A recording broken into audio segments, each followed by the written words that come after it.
છેલ્લા કેટલાક સમયથી ચાલતી રખડતા પશુની સમસ્યાઓનો યોગ્ય નિકાલ થઈ શકે એ હેતુથી શહેરમાં રખડતા પશુઓ જેમ કે આખલા, ખચ્ચર, ગધેડાને પકડવાની કામગીરી આજ રોજ શરૂ કરવામાં આવી છે અને આ રખડતા પશુઓને પકડીને તેમને યોગ્ય સ્થળ ખસેડીને દાહોદ શહેરને રખડતા ઢોરની સમસ્યાઓમાંથી મુક્ત કરવામાં આવશે।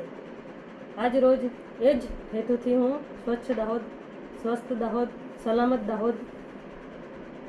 આપનું નામ? નગરપાલિકા પ્રમુખ મીનાક્ષીબેન મીનામાં। Dahod town A division post વિસ્તારમાં લગભગ 1.5 મહિના પહેલાં ગોવિંદનગર વિસ્તારની અંદર એક ઘરફોડની ઘટના ઘટી હતી, જેમાં જ્વેલ્સનું કામ કરતા એક વ્યક્તિને ત્યાંથી ચાંદી અને રોકડ રકમની ઘરફોડ થઈ હતી। આ અન્વયે દાહોદ ટાઉન એ ડિવિઝન પોસ્ટે અને અલગ અલગ ટીમો દ્વારા તપાસ હાથ ધરવામાં આવી હતી। જે તપાસ દરમિયાન એક આરોપી જેનું નામ છે વિશ્વજીતસિંહ સુરજીતસિંહ બરનાલા, કે જે ઇન્દોરનો રહેવાસી છે, પોતે ચીખલીગર છે, એમને પોલીસે પકડી પાડવામાં સફળતા મળી છે। અને અન્ય 2 આરોપીઓ હતા જેનું નામ છે કુંદનસિંહ અને એક છે હરપાલસિંહ, એમના બંને નામ પણ ખુલ્લે આવ્યા છે।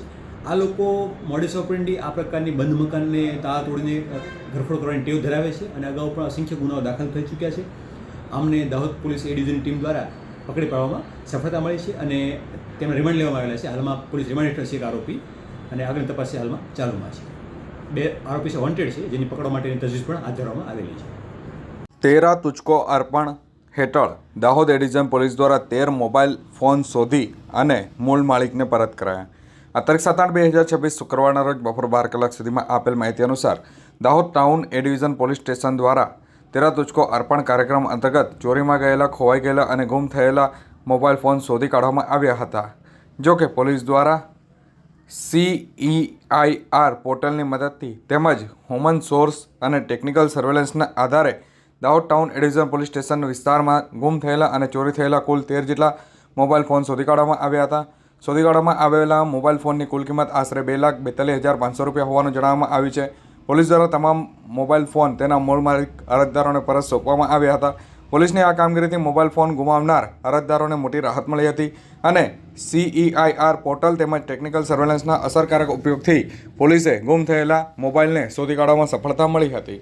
દાહોદ જિલ્લાના ફતેપુરા પોલીસ દ્વારા આગામી 9 ઓગસ્ટ વિશ્વ આદિવાસી દિવસની ઉજવણી અંતર્ગત યોજાનારી રેલીના આયોજન અને વ્યવસ્થા અંગે બેઠક યોજાઈ। આ તારીખ 7/8/2026 શુક્રવારના રોજ બપોર 2 કલાક સુધીમાં આપેલ માહિતી અનુસાર ફતેપુરા પોલીસ સ્ટેશન ખાતે યોજાયેલી આ બેઠકમાં રેલીના આયોજકો, તાલુકાના કાર્યકર્તાઓ તેમજ હિન્દુ અને મુસ્લિમ સમાજના આગેવાનો પણ ઉપસ્થિત રહ્યા હતા। બેઠક દરમિયાન વિશ્વ આદિવાસી દિવસ નિમિત્તે યોજાનારી રેલી શાંતિપૂર્ણ અને વ્યવસ્થિત રીતે યોજાય તે માટે વિવિધ મુદ્દાઓ પર ચર્ચા કરાઈ હતી। રેલી દરમિયાન કાયદો અને વ્યવસ્થા જળવાઈ રહે તેમજ કોઈ અનિચ્છનીય બનાવ ન બને તે માટે પોલીસ દ્વારા જરૂરી સૂચનો અને માર્ગદર્શન પણ આપવામાં આવ્યું હતું। પોલીસ અને સમાજના આગેવાનો વચ્ચે પરસ્પર સંકલન અને સહકાર જળવાઈ રહે તે અંગે પણ ચર્ચા કરવામાં આવી હતી। આગામી 9 ઓગસ્ટના કાર્યક્રમને શાંતિપૂર્ણ અને સફળ બનાવવા માટે સૌએ સહયોગ આપવાની ખાતરી પણ વ્યક્ત કરી હતી। ડીવાયએસપી ઝાલોદના અધ્યક્ષસ્થાને લીંબડી પોલીસ સ્ટેશન મથકે આદિવાસી દિવસની ઉજવણીને લઈને બેઠક યોજાઈ। આ તારીખ 7/8/2026 શુક્રવારના રોજ બપોરે 1 કલાક સુધીમાં આપેલ માહિતી અનુસાર ઝાલોદ વિભાગના નાયબ પોલીસ અધિક્ષકની અધ્યક્ષતામાં લીંબડી પોલીસ સ્ટેશન ખાતે આગામી 9 ઓગસ્ટ વિશ્વ આદિવાસી દિવસની ઉજવણીને લઈને મહત્વપૂર્ણ બેઠક યોજાઈ। લીંબડી પોલીસ સ્ટેશન ખાતે યોજાયેલી આ બેઠકમાં પોલીસ સ્ટેશન વિસ્તારના સામાજિક આગેવાનો ઉપસ્થિત રહ્યા હતા। બેઠક દરમિયાન વિશ્વ આદિવાસી દિવસ નિમિત્તે યોજાનારા વિવિધ કાર્યક્રમો અંગે ચર્ચા કરવામાં આવી હતી। કાર્યક્રમ દરમિયાન કાયદો અને વ્યવસ્થા જળવાઈ રહે, શાંતિપૂર્ણ માહોલમાં ઉજવણી થાય અને કોઈપણ અનિચ્છનીય બનાવ ન બને તે માટે જરૂરી સૂચનો અને માર્ગદર્શન આપવામાં આવ્યું હતું। પોલીસ તંત્ર અને સામાજિક આગેવાનો વચ્ચે સંકલન અને પરસ્પર સહકાર જળવાઈ રહે તે અંગે પણ ચર્ચા કરવામાં આવી હતી અને આગામી જે 9 ઓગસ્ટની ઉજવણી શાંતિપૂર્ણ અને વ્યવસ્થિત રીતે સંપન્ન થાય તે માટે સૌએ સહકાર આપવાની ખાતરી પણ વ્યક્ત કરી હતી। તેરા તુચકો અર્પણ હેઠળ જેસાવાડા પોલીસે 3 મોબાઈલ ફોન શોધી કાઢી મૂળ માલિકને પરત કરાયા। આ તારીખ 7/8/2026 શુક્રવારના રોજ બપોર 12:30 સુધીમાં આપેલ માહિતી અનુસાર તેરા તુચકો અર્પણ કાર્યક્રમ અંતર્ગત જેસાવાડા પોલીસે CEIR પોર્ટલની મદદથી ચોરીમાં ગયેલા, ગુમ થયેલા મોબાઈલ ફોન શોધી કાઢવામાં આવ્યા હતા। ટેકનિકલ સોર્સના આધારે પોલીસે કુલ 3 મોબાઈલો શોધી કાઢ્યા હતા અને આ મોબાઈલ ફોનની કુલ કિંમત આશરે 46,400 રૂપિયા હોવાનું જણાવ્યું છે। શોધી કાઢવામાં આવેલા 3 મોબાઈલ ફોન પોલીસે તેના મૂળ અરજદારોને પરત સોંપ્યા હતા। પોલીસની આ કામગીરીથી મોબાઈલ ફોન ગુમાવનાર અરજદારોને રાહત મળી હતી અને પોલીસનો તેઓએ આભાર પણ વ્યક્ત કર્યો હતો। દાહોદ જિલ્લા વિકાસ અધિકારી દ્વારા દાહોદ તાલુકાના છાપરી ગામની પ્રાથમિક શાળા, આંગણવાડી કેન્દ્ર અને ગ્રામ પંચાયત કચેરીની મુલાકાત કરાઈ. આ તારીખ 7/8/2026 શુક્રવારના રોજ બપોરે 2:30 સુધીમાં આપેલ માહિતી અનુસાર મુલાકાત દરમિયાન પ્રાથમિક શાળામાં મધ્યાહન ભોજનની ચકાસણી કરવામાં આવી. આ ઉપરાંત આંગણવાડી કેન્દ્રની તથા ગ્રામ પંચાયત કચેરી ખાતે દફતર જાળવણી અને વહીવટી કામગીરીનું નિરીક્ષણ કરાયું હતું. જિલ્લા વિકાસ અધિકારીએ ગામમાં ચાલી રહેલા વિવિધ વિકાસ કાર્યોની પણ સમીક્ષા કરી હતી. પ્રધાનમંત્રી આવાસ યોજના, મનરેગા યોજના અને હોર્ટિકલ્ચરલ વાડીના લાભાર્થીઓની પણ મુલાકાત લઈ અને યોજનાઓના અમલીકરણ અંગે માહિતી મેળવી હતી. સાથે જ સામૂહિક કૂવાની લાભાર્થીઓની મુલાકાત લઈ અને યોજનાથી મળતા લાભ અને કામગીરી અંગે વિગતવાર માહિતી મેળવી હતી. વિવિધ કામગીરીના સ્થળ નિરીક્ષણ બાદ સંબંધિત અધિકારીઓ અને કર્મચારીઓને જરૂરી સૂચનો પણ આપવામાં આવ્યા હતા. મુલાકાત દરમિયાન સરકારી યોજનાઓનો લાભ યોગ્ય લાભાર્થી સુધી પહોંચે, વિકાસ કાર્યો સમયસર પૂર્ણ થાય અને વહીવટી કામગીરી સુવ્યવસ્થિત રીતે કરવામાં આવે તે અંગે જિલ્લા વિકાસ અધિકારીએ જરૂરી માર્ગદર્શન આપવામાં આવ્યું હતું. દાહોદ જિલ્લાના પીપલોદ મુકામે ભારતીય જનતા પાર્ટી પ્રદેશ પ્રમુખ દ્વારા આંતરરાષ્ટ્રીય ટાઇકન્ડો ચેમ્પિયનશિપ વિજેતા સાથે મુલાકાત કરી. આ તારીખ 7/8/2026 શુક્રવારના રોજ બપોર 2 કલાક સુધીમાં આપેલ માહિતી અનુસાર દાહોદ જિલ્લાના દેવગઢ બારિયાની દીકરી મિસબા દિવાન મલેશિયા ખાતે યોજાયેલી આંતરરાષ્ટ્રીય તાઇક્વોન્ડો ચેમ્પિયનશિપમાં સિલ્વર અને બ્રોન્ઝ મેડલ મેળવી અને ભારત અને ગુજરાતનું નામ રોશન કર્યું હતું. મિસબા દિવાનની આ સિદ્ધિ બદલ પીપલોદ ખાતે ઘનશ્યામ રિઝોર્ટમાં ભારતીય જનતા પાર્ટી પ્રદેશ અધ્યક્ષ જગદીશ વિશ્વકર્મા તેમજ પ્રદેશ મહામંત્રી દ્વારા તેની સાથે શુભેચ્છા મુલાકાત કરી તેમનું સન્માન કરાયું હતું. આ પ્રસંગે મિસબા દિવાનને તેની સિદ્ધિ બદલ અભિનંદન પાઠવી ઉજ્જવળ ભવિષ્ય માટે શુભકામનાઓ આપવામાં આવી હતી. મલેશિયામાં યોજાયેલી આંતરરાષ્ટ્રીય સ્પર્ધામાં 2 મેડલ મેળવી પોતાની પ્રતિભા, મહેનત, સંકલ્પશક્તિ અને આત્મવિશ્વાસનું ઉત્તમ ઉદાહરણ પૂરું પાડ્યું હતું. મિસબાની આ સફળતાને દાહોદ જિલ્લા સહિત સમગ્ર ગુજરાત માટે ગૌરવની સિદ્ધિ માનવામાં આવી રહી છે. ખાસ કરીને રમતગમત ક્ષેત્રે આગળ વધતા ઈચ્છિત દીકરીઓ માટે મિસબાની સફળતા પ્રેરણારૂપ બની છે.